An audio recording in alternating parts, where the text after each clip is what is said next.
बिस्मिल्लाहिर्रहमानिर्रहीम। Dear fellows, आइए आज का लेक्चर शुरू करने से पहले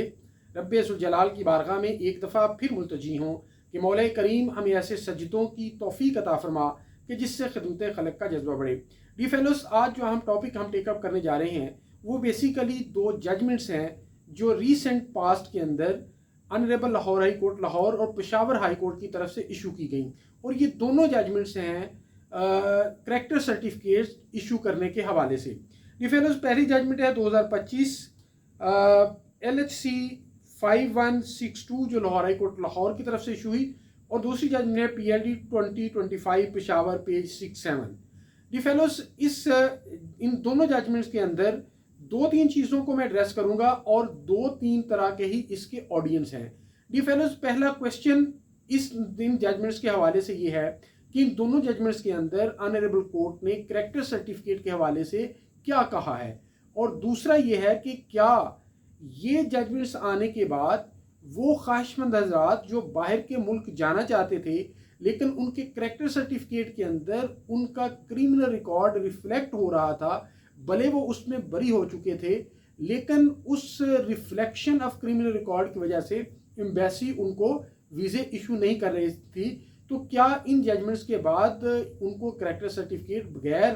क्रिमिनल रिकॉर्ड पे मिलना शुरू हो जाएगा या उनको कुछ और करना पड़ेगा, और अगर उनको कुछ करना पड़ेगा इस तरह का करैक्टर सर्टिफिकेट लेने के लिए जिस पर उनका क्रिमिनल रिकॉर्ड रिफ्लेक्ट ना हो, तो वो क्या उन्होंने करना है। डी फेलोस, पहले तो एड्रेसी या सामेईन जिनके हवाले से मैं ये लेक्चर आज का रिकॉर्ड कर रहा हूँ, ये वही ख्वाहिशमंद हज़रात हैं, और दूसरे स्टूडेंट्स ऑफ लॉ हैं, लॉयर्स हैं, प्रोसिक्यूटर्स हैं, और वो लोग जिसका भी लॉ के साथ ताल्लुक़ है। डी फेलोस, इसमें कोई शक नहीं कि ये दो judgments a cool whiff of the wind हैं, ठंडी हवा का झोंका है उन लोगों के लिए जो मायूस हो चुके थे, जिनको वीज़े इशू नहीं हो रहे थे। इन दोनों जजमेंट्स के अंदर दोनों हाई कोर्ट्स ने ये बात हेल्ड कर दी कि करैक्टर सर्टिफिकेट जो इशू किया जाए इन दोनों पिटिशनर्स को वो उनके क्रिमिनल रिकॉर्ड के बगैर किया जाए, इसलिए कि दोनों कोर्ट्स ने ये बात हेल्ड की कि आप ये जो उनके बरी होने के बावजूद उनके करैक्टर सर्टिफिकेट के अंदर उनका उस केस का रिकॉर्ड रिफ्लेक्ट करते हैं या शो करते हैं, तो उनके राइट टू डिग्निटी जो फंडामेंटल राइट है उसकी वायलेशन है, इसलिए कि कोई भी ऐसा रिकॉर्ड जो कि उसके फंडामेंटल राइट ऑफ डिग्निटी को प्रेजुडिस करता है वो शो नहीं किया जा सकता। एंड पे मैं ये बात भी डिस्कस करूंगा कि जो गवर्नमेंट की तरफ से आर्गुमेंट एडवांस किया गया वो भी बहुत वेटी था, लेकिन दोनों जजमेंट्स के अंदर उस आर्गुमेंट को टर्न डाउन किया गया और पिटिशनर्स के आर्गुमेंट को एक्सेप्ट किया गया, और ये डायरेक्शन दी गई कि आप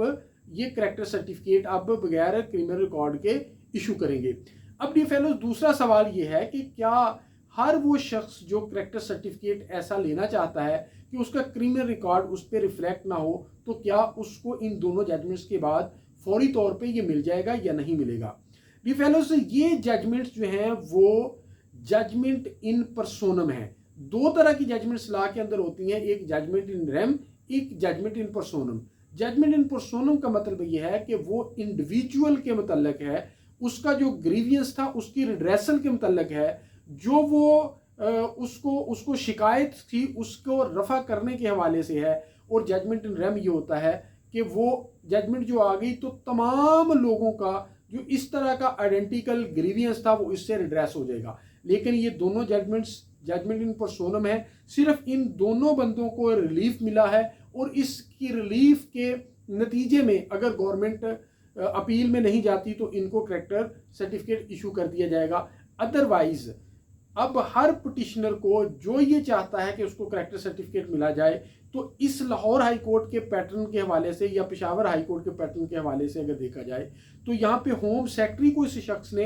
एप्लीकेशन दी थी, उसको डिसाइड किया गया उसके अगेंस्ट, और उसके अगेंस्ट जो है वो फिर हाई कोर्ट में गया। तो मीनिंग देयर बाय कि हर इंडिविजुअल को होम सेक्रेटरी को जो उनका ग्रीवियंस रिड्रेसल सेल है वहाँ पर एप्लीकेशन देनी पड़ेगी, क्योंकि जो रिट है, जुरिस्डिक्शन ऑफ रिट है हाई कोर्ट की, वो एक्स्ट्रा ऑर्डिनरी जुरिस्डिक्शन है। उसका प्री रेक्विजिट ये है कि पहले आप डिपार्टमेंट के पास जाएंगे, उनको एप्लीकेशन देंगे for the redressal of your grievance. अगर वो रिड्रेसल उसकी नहीं होती तो फिर आप अदालत के अंदर आएंगे। तो पहला स्टेप जो आपने करना है वो ये करना है, अनटिल एंड अनलेस के यूनिफॉर्मिटी के साथ एक करेक्टर सर्टिफिकेट इस तरह का इशू कर दिया जाए, जो इससे पहले हिज लॉर्डशिप फरूक हैदर साहब की डायरेक्शन पर पीआईटीबी ने इशू किया था कि उसके अंदर अब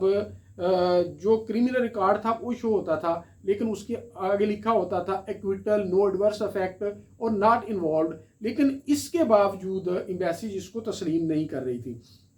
अभी फेलोज, लॉ स्टूडेंट्स के हवाले से एक पॉइंट, बड़ा इंटरेस्टिंग आर्गूमेंट इसके अंदर गवर्नमेंट की तरफ से आया। आर्गूमेंट ये आया कि चूंकि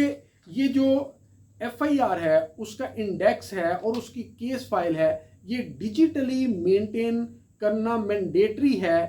पहले मैनुअल और मैंडेटरी दोनों थे, लेकिन अभी जो लेटेस्ट अमेंडमेंट आई है उसके मुताबिक अब डिजिटल मेंटेन करना मैंडेटरी है। और ये जो पुलिस रूल है 24(5) उसके तहत ये फॉर 60 ईयर्स इसको प्रिजर्व करना लाजमी है। तो गवर्नमेंट की तरफ से जो आर्गूमेंट दिया गया वो ये दिया गया कि चूंकि ये परपेचुअल इन नेचर है, 60 ईयर के लिए है, तो इसलिए हम इसको डिलीट नहीं कर सकते। लेकिन मेन थ्रस्ट ऑफ आर्गूमेंट यही थी, इसकी डिफरेंट शेड्स के साथ इसको आर्गूमेंट किया गया। लेकिन अदालत ने ये कहा कि ठीक है, ये आप रिकॉर्ड मेंटेन करें क्योंकि इस रिकॉर्ड की मेंटेनेंस ज़रूरी है, लेकिन इसकी जो मेंटेनेंस है उसका purpose preservation of institutional memory होता है, और इसके साथ कंडक्टिंग स्टैटिस्टिकल और ट्रेंड एनालिसिस होता है, facilitation of coordination and information sharing between various government and law enforcement agencies होती हैं, और रिटेंशन ऑफ डाटा से अदालत आपको नहीं रोक रही। लेकिन आप वो डाटा जिससे वो बरी हो चुका है और उसको एक सर्टिफिकेट ऑफ इनोसेंस, एक उसको परवाना मिल चुका है अदालत की तरफ से मासूमियत का, उसको आप इस तरह नहीं शो करेंगे कि उसका राइट ऑफ डिग्निटी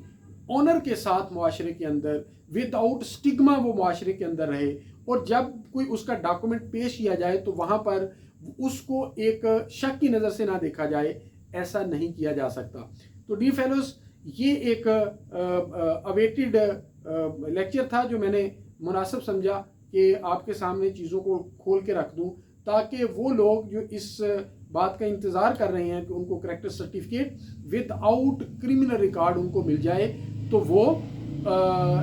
इस कोर्स को अडॉप्ट कर सके और उनके ग्रीवियंस की रिड्रेसल हो सके। अब इस लेक्चर को आप समझें कि ये सुप्रेस कर देगा, सुपरसीड कर देगा all already recorded lectures on channel Babul Ilm library बाबुल इल्म एकेडमी। इसलिए कि पहले जो लेक्चर रिकॉर्ड किए गए थे वो भी जजमेंट्स की रोशनी में किए गए थे, लेकिन ये सबसे लेटेस्ट जजमेंट है, इसलिए ये जजमेंट प्रीवेल करेगी। Thank you so much.